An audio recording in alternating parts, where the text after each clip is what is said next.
Hello friends, வணக்கம். Welcome to சும்மா செல்வா. இன்றைக்கி நம்ம பார்க்க போகிறது வரக்கூடிய ஆடி பூரத்தன்னைக்கு எப்படி நம்ம அம்பாளுக்கு நம்ம கையாலே வளையல் மாலை எப்படி செய்கிறது அப்படிங்கிறத அப்படியே ஸ்டெப் பை ஸ்டெப்பாக சொல்லியிருக்கேன்.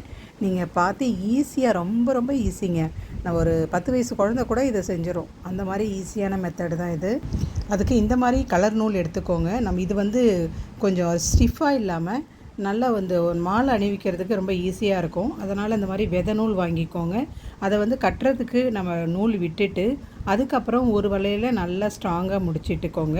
இதை நம்ம பூ கட்டுற மாதிரி தான். நம்ம பூவை மேலே வச்சு கீழ் பூ அப்படியே சுற்றி கொண்டுட்டு வரோம் இல்லைங்களா, அதுதான் இது. நாட்டு எதுவுமே வராது. அதே மாதிரி நமக்கு திரும்ப மாலை போட்டுட்டு சாமிக்கு நம்ம அவுக்கிறதும் ரொம்ப ஈஸியாக இருக்கும். இதே நாட் போட்டோம் அப்படின்னா ஒவ்வொரு வலையிலும் நம்ம உட்காந்து அவிழ்ந்துட்டு இருக்கணும். இது அப்படியே பூ அப்படியே ஒரு சுற்றி விட்டுட்டு நம்ம அப்படியே கொண்டுட்டு வரலாம். ரொம்ப ரொம்ப ஈஸியாக இருக்கும் பாருங்கள். இது நமக்கு எத்தனை டசன் வேணும், என்னென்ன கலர் வேணும் அப்படிங்கிறத முன்னாடியே சூஸ் பண்ணிக்கிட்டு பெரிய மாலை கட்டுறது நம்மளுடைய விருப்பம்தான்.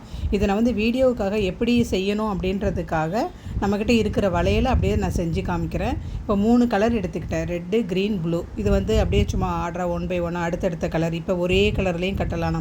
நம்மளுடைய விருப்பம்தான். இது எப்படி கட்டணுன்ற ஒரு மெத்தேடு எடுத்துக்கிட்டோம் அப்படின்னாக்கா நமக்கே ஒரு ஐடியா கிடைக்கும். 2 வளையலாக கட்டலாம், 4 வளையலாக கட்டலாம். இப்போ ஒரு ரெட் கலர் எடுத்துக்கிட்டிங்கன்னா அது ஒரு 4, க்ரீன் 4, ப்ளூ 4 அப்படின்னா கூட அழகாக இருக்கும். நம்மளுடைய விருப்பம் தான்.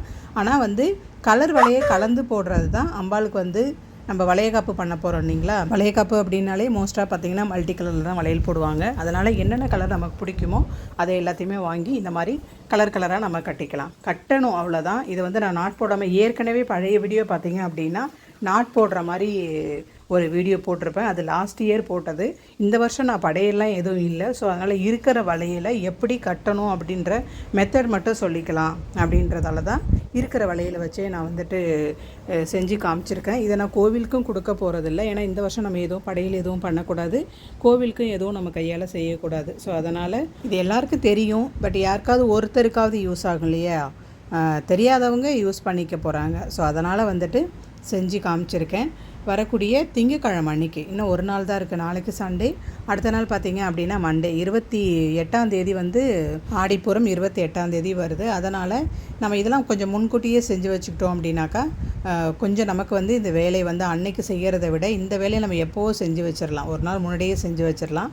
அதுக்கப்புறம் அன்னைக்கு ஒரு 5 வகையான சாதம், இல்லை 9 வகையான சாதம், 7 வகையான சாதம் அதெல்லாம் செஞ்சு அம்பாளுடைய படம் இருந்துச்சுன்னா வச்சுட்டு அவங்களுக்கு இந்த மாலையை அணிவிச்சுட்டு அதுக்கப்புறம் நம்மளுடைய மல்டி சாதம் எல்லாமே வச்சு நம்ம இப்போ ஒரு லேடிஸ்க்கு நம்ம எப்படி வளையகாப்பு பண்ணுவோமோ அதேமாரி தான் பண்ண போகிறோம். குழந்தை இல்லாதவங்க இதை அவங்க கையால் செஞ்சு கொடுக்கறது ரொம்ப நல்லது. இல்லை அதெல்லாம் நம்மளால் செஞ்சு கொடுக்க முடியாதுங்க அப்படின்னா நீங்கள் நடக்கக்கூடிய அன்றைக்கி ஆடி போகிற அன்னைக்கு கோவிலுக்கு போயிட்டு இந்த சாமிக்கு மாலை அணிவிச்சது இந்த வளையலை வாங்கி நீங்கள் கையில் போட்டுக்கோங்க.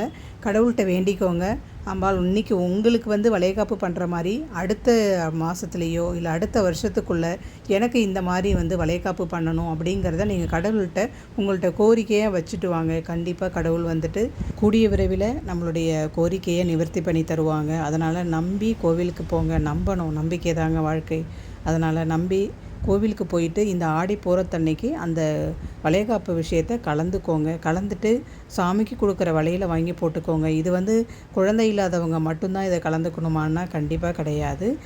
வரன் தள்ளி போகிறவங்க, அந்த கல்யாணம் ரொம்ப நாள் ஆகாமல் இருக்கிறவங்க, இந்த மாதிரி கல்யாணம் ஆகாதவங்க, குழந்தை இல்லாதவங்க எல்லாருமே இதில் கலந்துக்கலாங்க. கண்டிப்பாக இந்த வீடியோ உங்களுக்கு யூஸ்ஃபுல்லாக இருந்திருக்கும்னு நினைக்கிறேன். யூஸ்ஃபுல்லாக இருந்துச்சுன்னா ஒரே ஒரு லைக் மட்டும் கொடுத்துட்டு நம்ம சேனலை சப்ஸ்கிரைப் பண்ணிக்கோங்க. அப்போ தான் நான் போடுற வீடியோ உங்களுக்கு உடனுக்குடனே நோட்டிஃபிகேஷனாக வரும். ஸோ அதனால் சப்ஸ்கிரைப் பண்ணிக்கோங்க. இந்த வீடியோ உங்களுக்கு ரொம்ப பிடிச்சிருக்கும், யூஸ்ஃபுல்லாக இருக்கும்னு நினைக்கிறேன். மீண்டும் ஒரு அடுத்த வீடியோவில் சந்திக்கலாம். தேங்க்யூ.